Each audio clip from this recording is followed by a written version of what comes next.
Good morning, everybody. I have another project share. I finished 2 projects last night, and this is actually a swap for Patty Lang here on YouTube.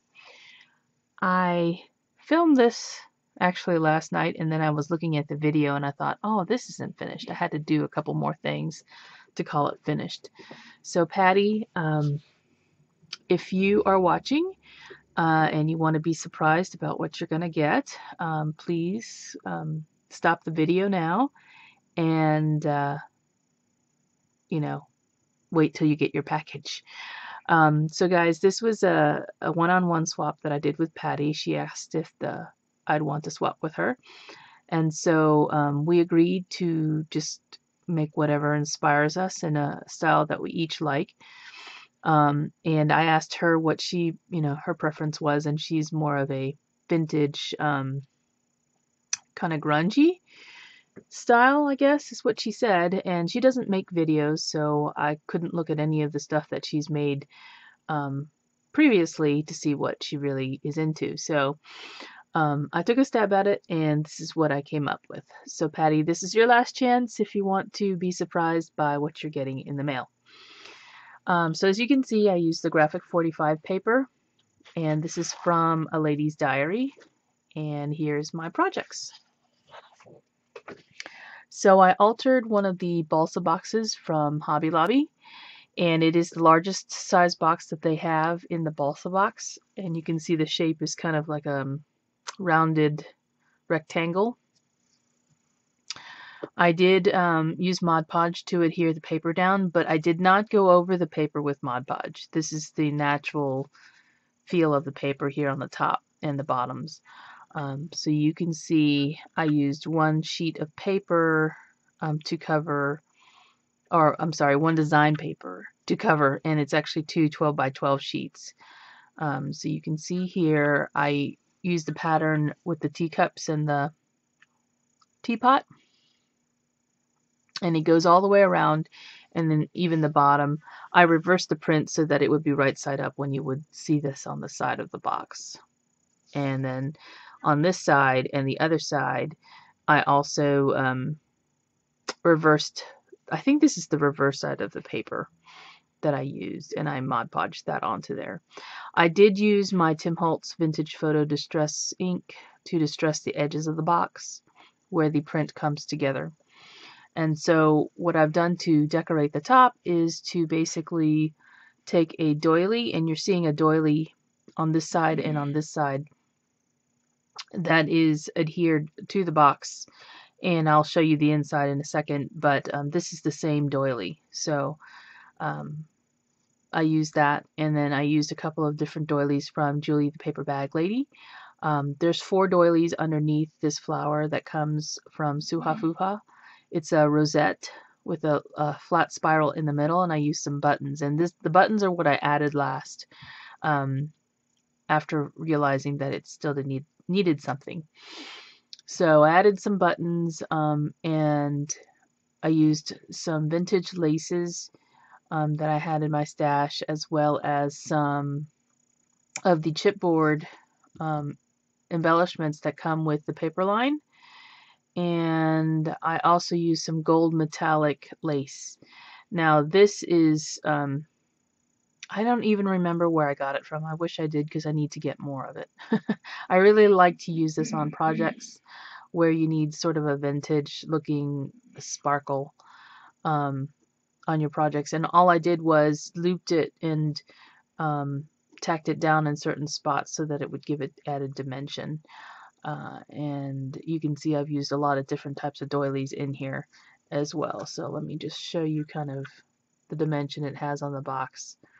And here's that doily again that is also used on the sides. You can see it peeking out. I used some trim that I had gotten from Vicky, who is TryHeart67 here on YouTube. Thank you, Vicky, for the trim. It went perfectly on the box. It's like a tan color, and I put it all the way around, and I really like how this turned out.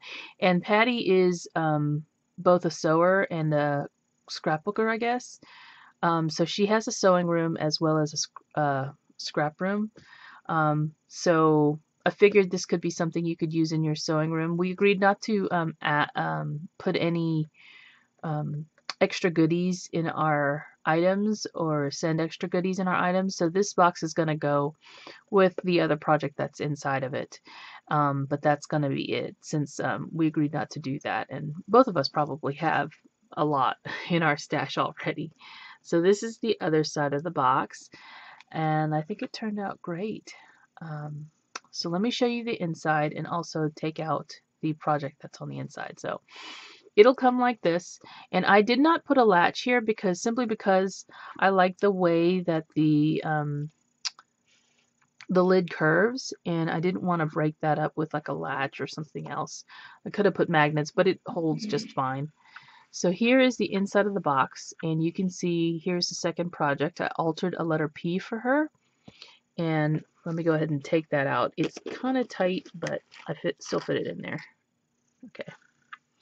So let me just show you the inside of the box first. Instead of papering it, because it's really hard to paper a curved box, you can't really get exact dimensions very well. I went ahead and used the doily that you're seeing here, and it's like a big eyeball to me. It looks like that to me. It's a big oval, and I just tacked it down in a couple of different places instead of, you know, trying to get every single spot. I thought it would look better and more vintage this way, and you can see a lot of added dimension with the ruffles, you know, that are in it. I also added two other doilies here in the bottom. You can see here, just as an added, you know, extra. And I think these are actually not vintage doilies, but maybe machine made. I don't know. They're not. They look new. So I got those. And then in there, you're seeing a little wood veneer that has my stamp on it, my name on it. So that is the altered box that I did for Patty. So let me just put that off to the side and show you the altered letter.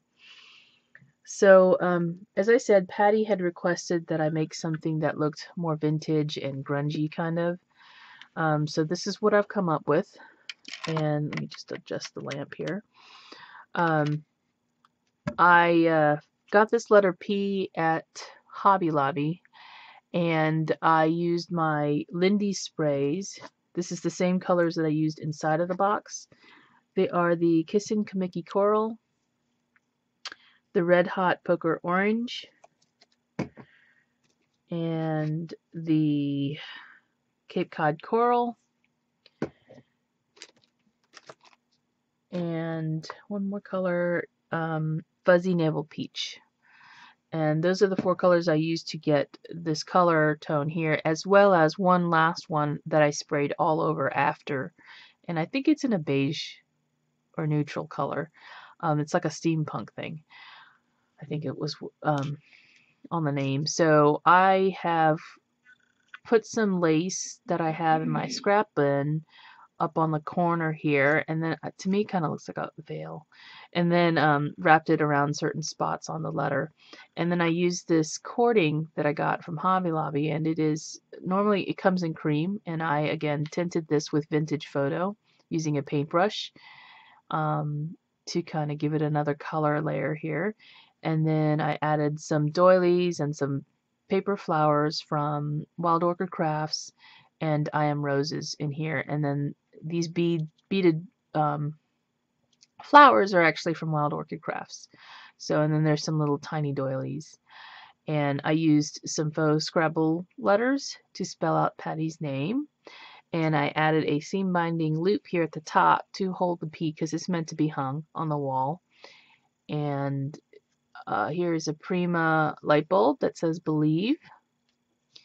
And you can see I even went around the side with some flowers here and tucked them in. And then here is the top of the letter. So this is the altered letter P that I did for Patty. And I hope you like it, Patty, and had a good time making these items for you. And I hope you enjoy them. So thanks for watching, guys, and I will talk to you soon. Bye-bye.